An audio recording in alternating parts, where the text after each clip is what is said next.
हिंद दोस्तों, आप सब कैसे हैं। आज हम जानेंगे कि 8 सीपीसी में पेंशन इंक्रीमेंट हमारा कितना होगा। अभी विभिन्न रिपोर्ट के हिसाब से गवर्नमेंट ने ये हिंट दे दिया है कि कितना परसेंट पेंशन इंक्रीज करेगा या सैलरी जो भी सर्विस में है, ऑन सर्विस है, उनका कितना इंक्रीज होगा। तो हम आइए देखते हैं कि ये देखिए फाइनेंशियल एक्सप्रेस जो कि बहुत ही ट्रस्टेड न्यूज़पेपर है, इसका कटिंग हेडलाइंस देखिए कि 8 पे कमीशन गवर्नमेंट सैलरी में इंक्रीज अप टू 34%। ये बिल्कुल ही सत्य है। 30 to 34% आपका इंक्रीमेंट लगेगा, इतना ही मान के चलिए, ज्यादा का उम्मीद ना करें क्योंकि ये हमारी सरकार कंजूस सरकार है। देखिए विभिन्न अभी टाइम्स नाउ के न्यूज़पेपर में भी है कि 30 to 34% ये सैलरी हाइक होगा, यानी कि सैलरी हाइक होने के साथ साथ पेंशन भी हाइक होगा। पेंशन हाइक मतलब पेंशन की बेसिक बढ़ेगी और डीए 0 हो जाएगा। तो ऐसे ही हर न्यूज़पेपर में यही न्यूज़पेपर यानी सरकार ने हिंट दे रखा है कि 30 to 34% सैलरी इंक्रीमेंट होगा। तो आइए हम जानते हैं कि 30 to 34% में कितना इंक्रीमेंट होगा, कितना फिटमेंट फैक्टर लगेगा, अनुमानित फिटमेंट फैक्टर, और सभी रैंक का हम पेंशन नया बेसिक सैलरी कैलकुलेट करने की कोशिश करेंगे। तो आप भी जुलाई का डीए बाकी है और जुलाई का डीए ऐड होने के बाद अनुमानित टोटल डीए 60% होने वाला है लगभग, यानी इसको हम 1.60 फिट में, अभी फिटमेंट फैक्टर आपका जो पेंशन बन रहा होगा लगभग 155 बन रहा होगा। कोई हवलदार है,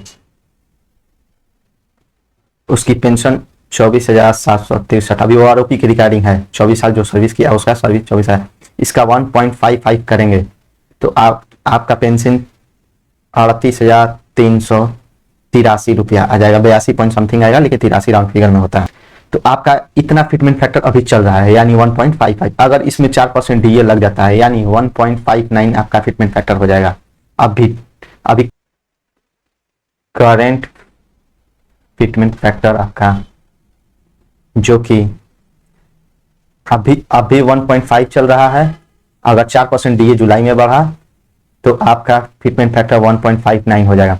अगर इसी में आपका 30% बोल रहा है कि 30 to 34%, अगर 34% हम लोग इंक्रीमेंट करते हैं तो 1.93 आपका यही बेसिक सैलरी, 1.92 या 93 यही आपकी फिटमेंट फैक्टर आपको सीपीसी में 8 सीपीसी में बनेगा।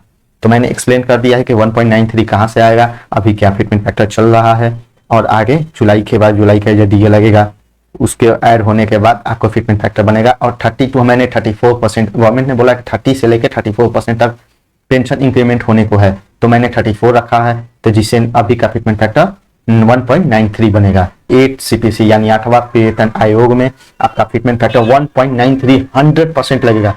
1.86 से लेके 1.93 के बीच में लगेगा। आप मेरा बात नोट करके रख सकते हैं। तो 1.93 के हिसाब से मैंने पेंशन कैलकुलेट किया है। तो आइए हम जानते हैं कि कितना होगा पेंशन। ये मैंने रैंक ले रखा है और ये क्वालिफाइंग सर्विस है। मैं ये पेंशन कैलकुलेट ग्रुप वाई के लिए कर रहा हूं।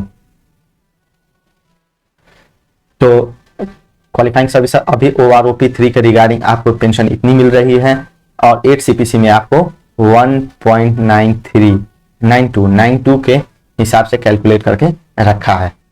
तो आप सिपाही जो 17 साल सर्विस किए हैं उनकी अभी करंट बेसिक है 20,483, जो कि बढ़ के उनकी नई बेसिक पेंशन बनेगी 39,328 पेंशन बनेगी। वहीं नया टाइम स्केल जो 18 साल नौकरी किए हैं उनकी अभी करंट पेंशन है 22,151, जो कि बढ़ के हो जाएगी 42,529।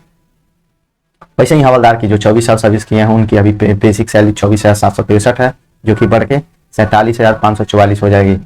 और हवलदार जो 26 साल नौकरी किए हैं उनकी अभी करंट बेसिक है 25,582, जो कि अभी बढ़ के 49,117 हो गया है। वहीं हवलदार एसीपी रैंक, मैं बार बार कहता हूं कि एसीपी रैंक उनको मिलता है। आइए हम समझते हैं कि एसीपी रैंक किसको मिलता है, कि कौन कौन एलिजिबल है। जो भी पेंशनर 1/1/2006 के बाद रिटायर किए हैं, अब मिनिमम क्वालिफाइंग सर्विस उन्होंने 24 साल किया है एज अ हवलदार, तो उनको हवलदार एसीपी रैंक 1 यानी कि नायक सूबेदार के बराबर उनकी पेंशन बेसिक पेंशन बनेगी, यानी पेंशन ही बनेगी। उनकी जो नायक सूबेदार की जो पेंशन मिल रही थी वही हवलदार एसीपी 1 रैंक को मिलेगी।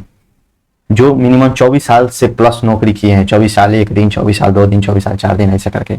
हाँ, एक चीज याद रखें कि ये 1/1/2006 के बाद जो रिटायर किए हैं उनके लिए ये पॉलिसी है। तो आइए समझते हैं कि उनकी पेंशन कितनी होगी।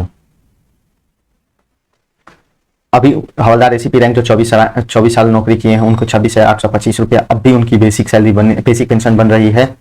अभी उनकी बेसिक पेंशन बन रही है, जो कि बढ़ के 51,504 रुपया होने का अनुमानित है 1.92 के हिसाब से फिटमेंट फैक्टर। वहीं न्यायिक सुविधा जो 26 साल नौकरी की है उनकी 26,900 है, जो बढ़ के 51,648 रुपया हो जाएगी।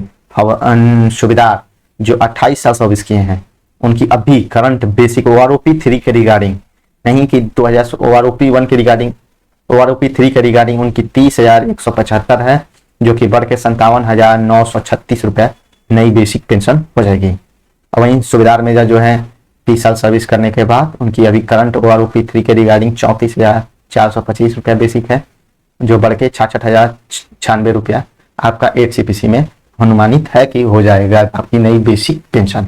प्लस आपका DA 0 हो जाएगा, DO फिर से शुरू होगा, ना कि इस पे DA 55% जोड़ देंगे तो उतना नहीं होगा, DA 0 हो जाता है। कभी भी पे कमीशन आता है तो DA नई पेंशन बनती है, पेंशन के साथ साथ DA 0 हो जाता है। तो ऐसे ही इंटरेस्टिंग वीडियो के लिए हमारे चैनल समाचार बाई कपिल को सब्सक्राइब करें, लाइक करें, कमेंट करें। जय हिंद।